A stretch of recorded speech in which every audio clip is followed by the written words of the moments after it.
اس وقت جو صورتحال ہے، کچھ لوگ کہہ رہے ہیں جی کہ ہمیں مذاکرات کی طرف جانا چاہیے، کچھ لوگ کہہ رہے ہیں نہیں ہمیں مزاحمت کرنی چاہیے.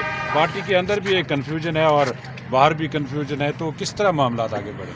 دیکھیں جی، پارٹی کے اندر تو اس طرح سے کوئی کنفیوژن نہیں ہے کہ پارٹی جو بھی فیصلہ کرے گی وہ ایک مضبوط فیصلہ ہوگا. اور کیونکہ آپ کو علم میں ہے کہ خان صاحب نے 2 لوگوں کے نام دیے ہیں، علامہ ناصر صاحب اور اچکزئی صاحب، کہ آئندہ کے لاہ عمل انہوں نے طے کرنا ہے اور پارٹی نے ان کو فالو کرنا ہے. ایک تو یہ سیدھی سی بات ہے، وہ جو بھی لاہ عمل دیں گے اور پارٹی اس کو فالو کرنے کی پابند ہے. اور باقی یہ کہ ہم لیکن سلمان اکرم راجہ صاحب نے کل کہا پرسوں کہ اچکزئی صاحب پی ٹی آئی کا ایجنڈا ہی لے کر چلیں گے اور یہ ان کو لے کر چلنا ہوگا. ظاہر ہے اچکزئی صاحب پر بھی دباؤ ہے، تو کس طرح وہ آگے بڑھے؟ نہیں، وہ تو سلمان اکرم راجہ صاحب نے پتہ نہیں کس پیرائے میں بات کی ہوگی، لیکن جب تک خان صاحب کی طرف سے یہ 2 نام ہیں تو انہی کے فیصلے کو پارٹی جو ہے وہ فالو کرے گی، انہی کے فیصلے کو آگے لے کے پارٹی چلے گی.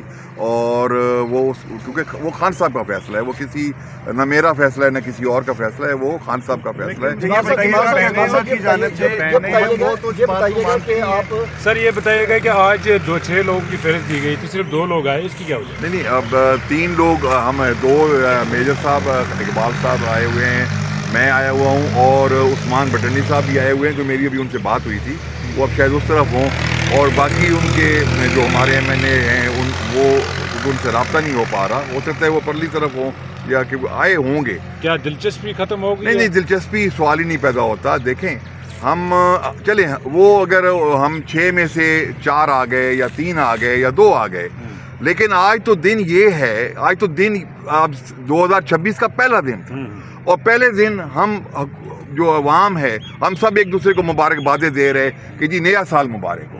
تو آج تو حکومت کا فرض بنتا تھا کہ وہ مذاکرات کی بات کرتے ہیں، وہ کہتے ہیں کہ یہ معاملات کو بیٹھ کے حل کریں. تو آج یہ ثبوت کرتے ہیں نا کہ ان کی نیت صاف ہے. آپ یہ بتائیے گا کہ حکومت کی جانب سے مذاکرات کی پیشکش کے باوجود معذرائی کیوں کی جا رہی ہے؟ کیا بالکل کوئی محاذ آرائی نہیں، کوئی محاذ آرائی نہیں. اب یہاں ہم آ کے کھڑے ہیں اور اس میں کیا محاذ آرائی ہے؟ مطلب ہم کیا چیز ہمارے ہاتھوں میں ہے، کون سا ہتھیار ہم لے کے کھڑے ہوئے ہیں، اور کیا چیز ہم لے کے کھڑے ہیں کہ ہم جہاں کھڑے آئے ہیں ملاقات کے لیے. آج پہلا یہ بتائیے گا کہ چیئرمین تحریک انصاف بیرسٹر غور صاحب کو عملی طور پر سائیڈ لائن کر دیا گیا، نئے چیئرمین کون آ رہا ہے؟ بالکل میں نہیں سمجھتا کہ ان کو عملی طور پہ سائیڈ لائن کیا ہے. ان کو چیئرمین بنایا ہے عمران احمد خان نیازی صاحب نے. اگر ان کو ہٹائیں گے تو عمران خان ہی ہٹا سکتا ہے. یہ تاثر اقبال صاحب یہ بتائیے گا کہ بیرسٹر غور خان صاحب نے وہ دیا گیا ہے اچکزئی صاحب کو اور راجہ ناصر عباس کو. جی ٹھیک ہے، وہ مذاکرات میں جو بھی ڈیولپمنٹ ہوگی وہ اس کو لے کے آگے چلیں گے. لیکن پی ٹی آئی کو جو مکمل طور پر اس وقت کیپچر کیا ہوا ہے وہ علیمہ خان ہے. تو علیمہ خان کے احکامات چلتے ہیں، راجہ ناصر عباس اور محمود اچکزئی صاحب کی حیثیت کیا رہ جائے گی؟ نہیں، یہ ایک پارٹی میں ایک جو ہے وہ پارٹی کو تقسیم کرنے کی ایک بات کی جاتی ہے کہ جی ان کے احکامات چلتے ہیں، ایک تاثر ایک دیا جاتا ہے. حالانکہ ایسا نہیں ہے. علیمہ آپا تو کئی دفعہ کہہ چکی ہیں ان کا سیاست سے کوئی تعلق نہیں. جہاں تک ان کا یہاں پہ منگل کے روز آ کے بیٹھنا، وہ خان صاحب کی بہنیں ہیں. اب بہن بھائی دوبارہ تو اس عمر میں نہیں پیدا ہو سکتے. اب آپ دیکھیں کہ وہ آ کے بیٹھتی ہیں. اب کوئی بھی آپ دیکھ لیں، عمران خان کو عام آدمی تو ہے نہیں، ایج کے اس حصے میں ان کو قید تنہائی میں ڈالا ہوا ہے. اور وہ کیا ان کا اتنا بھی حق نہیں کہ وہ آ کے بیٹھیں اور آ کے وہ بات کریں اور آ کے وہ پروٹیسٹ کریں حکومت کے سامنے کہ اتنا ظلم تو نہ کریں نا. اب آپ کے سامنے ہیں، آپ لوگ سب گواہ ہیں. جس دن خان صاحب کی ملاقات کرا دی جاتی تھی تو کوئی پروٹیسٹ نہیں ہوتا تھا، ہر کوئی ٹائملی واپس چلا جاتا تھا. تو یہ تو رات تک بیٹھنا تو اور پھر پروٹیسٹ کرنا، یہ تو ایک مقصد ایک ہر انسان کا حق ہے کہ جو اس کے ساتھ ہو رہا ہو جو وہ اس کو بھی بیان نہ کرے. مطلب اتنی آزادی سلب کر لی جائے کہ اس میں بھی بات نہ کرے کہ میرا بھائی اندر ہے، مجھے ملاقات کی اجازت نہیں دی جاتی، اور پھر مجھے یہ بھی اجازت نہیں ہے کہ میں اس کے خلاف احتجاج کر سکوں. اقبال صاحب یہ بتائیے گا غور صاحب نے کہا کہ اب حالات یہاں تک پہنچ گئے ہیں کہ ہمیں اب ملاقاتوں کے لیے بھیک مانگنی پڑتی ہے، اور اس میں دوسروں کے ساتھ ساتھ اپنوں کا بھی ہاتھ ہے اس میں، اور اس پر سوشل میڈیا پہ بھی ڈسکشن چل رہی ہے. تو کیا وجہ ہے حالات اس نہج پر کیوں پہنچے ہیں؟ پارٹی میں بھی ایک دڑے بازی نظر آ رہی ہے. سر پارٹی کی دڑے بازی کو تو میں ٹوٹلی نگیٹ کرتا ہوں، چونکہ اختلاف تو تھوڑے بہت جو ہے نا وہ ہو سکتے ہیں، لیکن آپ اس کو دڑے بازی نہیں کہہ سکتے، کیونکہ ہر بندے کا اپنا ایک پوائنٹ آف ویو ہوتا ہے. Now coming over regarding the Gohar صاحب، تو اگر میں یہ کہوں گا کہ اگر حکومت چاہتی ہے کہ ہم نے میننگ فل نیگوسیشن کرنی ہے نا، تو اس کے لیے تو ملاقاتوں کا ہونا بہت ضروری ہے. کیا ریزن ہے ان کے پاس، گورنمنٹ کے پاس، کہ وہ کہتے ہیں کہ ملاقات نہیں ہونی چاہیے؟ اس کے اندر کوئی، یہ تو میں آپ میڈیا والوں کو پوچھوں گا کہ کیا ریزن ہو سکتی ہے. تو میرے حساب سے تو دیر از نو ریزن کہ جس کی وجہ سے آپ ملاقاتوں پہ پابندی لگائیں اور کافی عرصے سے لگائیں.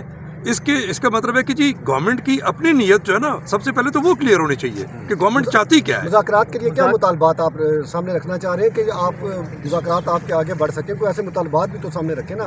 سر جی مذاکرات تو اس صورت میں ہوں گے جب گورنمنٹ آپ کے ساتھ سنسیئر ہوگی. جب گورنمنٹ مجھے تھوڑی سی لیوریج بھی نہیں دے رہی ہے، میں آگے چل ہی نہیں پا رہا ہوں، تو اس کے ساتھ مذاکرات کیسے ہوں؟ جب تک آپ کی ملاقات نہیں ہوگی اس وقت تک مذاکرات آگے نہیں بڑھیں گے. آپ کے کہنے کا مطلب یہ ہے؟ دیکھو، اس پارٹی کا ڈیسیجن میکر جو ہے نا، جس سے ہم نے ڈرائیو لینی ہے، وہ ہے عمران خان صاحب. اگر آپ اس سے ملاقات ہی نہیں کرنے دے رہے ہو تو کس طرح ڈیسیجن ہوگا؟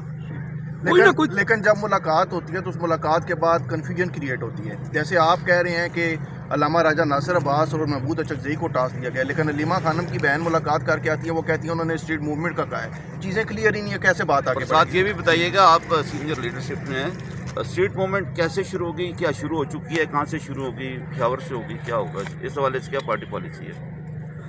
اسٹریٹ موومنٹ کے جو میں تو اس ریفرنس سے بات کروں گا کہ اگر کوئی اسٹارٹ ہوا ہے نا، تو ابھی بھی جو چیف منسٹر KPK آئے ہوئے تھے، وہاں پہ اس کا مین ایم تو یہی تھا کہ ایک تو لوگوں کے ساتھ میں سالیڈیریٹی شو کروں، اور دوسرا جتنے بھی وہاں پہ ایک قسم کا موبلائزیشن ایک فیکٹر تھا. اب یہ دونوں چیزیں جو ہے نا، وہ اس کا مطلب ہے کہ جی اگر ہم مذاکرات کی طرف نہیں پہنچ سکتے تو ڈیفینیٹلی پہ اسٹریٹ موومنٹ ہی ہوگی. اس کے علاوہ تو کوئی اور کوئی حل نہیں. آپ سمجھ رہے ہیں نا، آپ کے مذاکرات کو سبوتاژ مذاکرات نہیں بیٹھ رہے ہیں آپ کے مذاکرات سبوتاژ کیوں میں ہوتے نے ہیں؟ کہا اس کی کہ وجہ کیا ہے؟ آخری ارباب وہی آپ اسٹریٹ موومنٹ کا سمجھ لینا، کیونکہ مذاکرات کے لیے آپ نہیں بیٹھ رہے ہیں. اگر بیٹھ رہے ہوتے تو پھر یہاں پر ٹیبل ٹاک بھی ہونی چاہیے. تو بیٹھنے کا تو آپ ایک بار بھی نہیں بیٹھے. آپ دیکھیں، اس میں ایک منٹ ایکسکیوز می، اگر آپ مناسب سمجھیں تو میں اس کا تھوڑا سا آپ کو جواب. دیکھیں، آپ مذاکرات کی جب بات کرتے ہیں تو یہ کوئی چھوٹا عمل نہیں ہے. اس سارے مذاکراتی عمل کا ایک تناظر بھی ہے، پس منظر ہے، جس سے آپ واقف ہیں. اور وہ کیوں ٹوٹا تھا؟ عمران خان صاحب نے جس وقت PTI نے ڈائریکٹ مذاکرات کی بات کی تھی، کیا اسپیکر کے تحت کتنی گفتن نشستن اور کتنی کمیٹی کی میٹنگ ہوئی تھی؟ دو باتوں کے اوپر. وہ ایک نوٹیفیکیشن کرنے سے کہ ان کی پوزیشن میں نہیں تھی کہ جوڈیشل کمیشن نوٹیفیکیشن ہم کر دیں، اور سیکنڈ وہ ملاقات ایک نہیں کروا سک رہے تھے. ایک بات تھوڑی سی میری گزارش ہے، ایک تو یہ فریم ورک پورا کریکٹ کریں. دوسری بات یہ ہے کہ جو عمران خان صاحب نے اس وقت اوور آل جو فریم ورک دیا ہے پورا مذاکرات کا، وہ دیا ہے تحریک تحفظ آئین پاکستان کے امبریلا کے انڈر، جس کا پاکستان تحریک انصاف حصہ ہے اور ایک بہت بڑا اہم حصہ ہے. اور اس تحریک تحفظ آئین پاکستان کی کنفیگریشن کو آپ تھوڑا سا مد نظر رکھیں.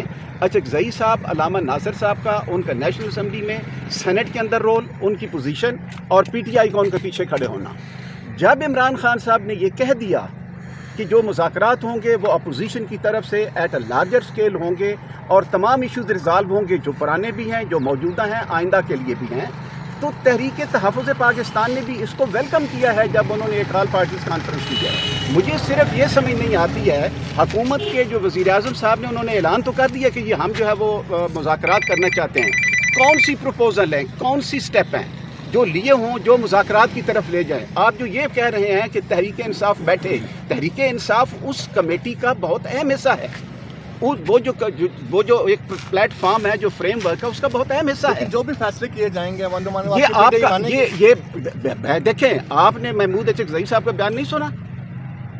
دیکھیں، میں گزارش دوبارہ آپ سے کر رہا ہوں کہ جب محمود اچکزئی صاحب نے یہ کہا کہ آپ جو ہے مذاکراتی عمل اور اس ملک کو اس امپاس سے نکالنے کی کوشش کریں، میں یہ گارنٹی دیتا ہوں کہ میں عمران خان سے جا کے مانوں گا. تو کیا مطلب ہے، do you want my guarantee کہ جی جو آپ کہہ رہے ہیں کہ جی میں عمران خان کی گارنٹی دوں؟